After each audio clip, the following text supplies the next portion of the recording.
In 1223, as an example of Christ's humble beginnings, St. Francis set up the first known nativity scenes at Griccio, near Assisi, with live animals positioned around the manger inside a cave. St. Francis believed that people needed to see the humble birth of the Messiah in order to appreciate the humble life God called his disciples to live.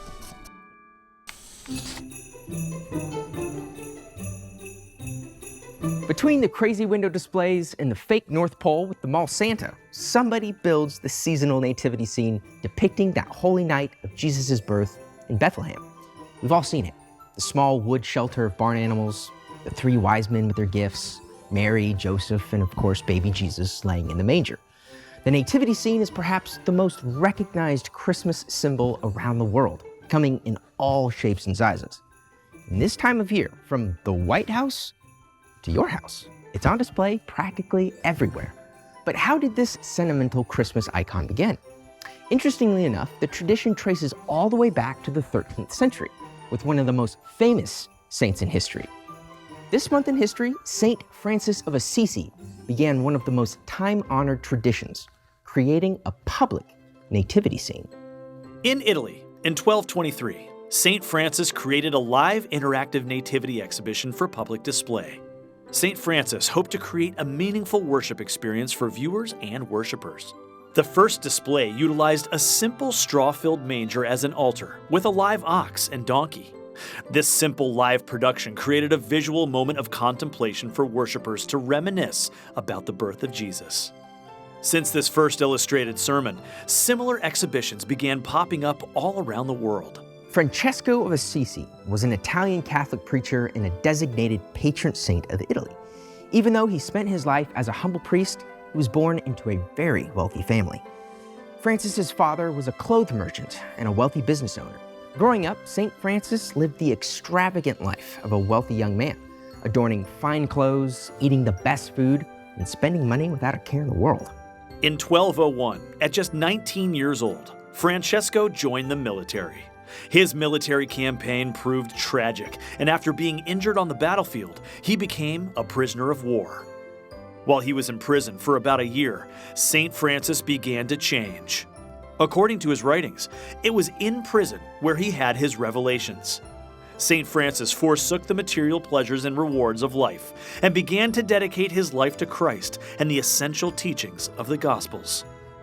Upon his return home, St. Francis lost his taste for the wealthy world where he once lived and began to seek spiritual enlightenment.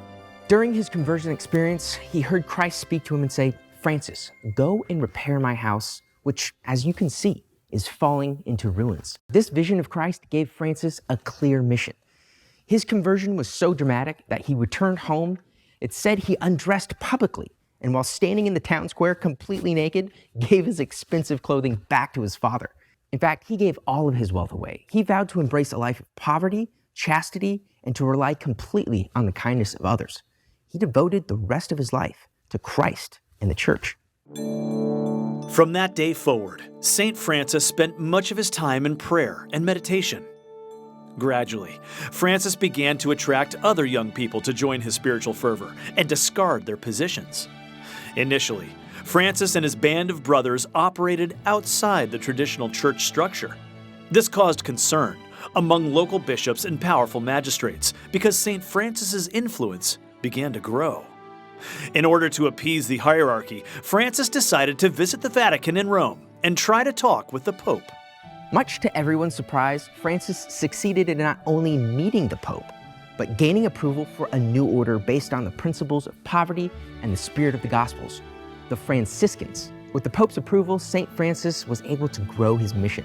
He and his fellow brothers traveled all across Italy and Europe, founding spiritual communities based on the teachings of their new order. Their Franciscan mission was to spread the gospel.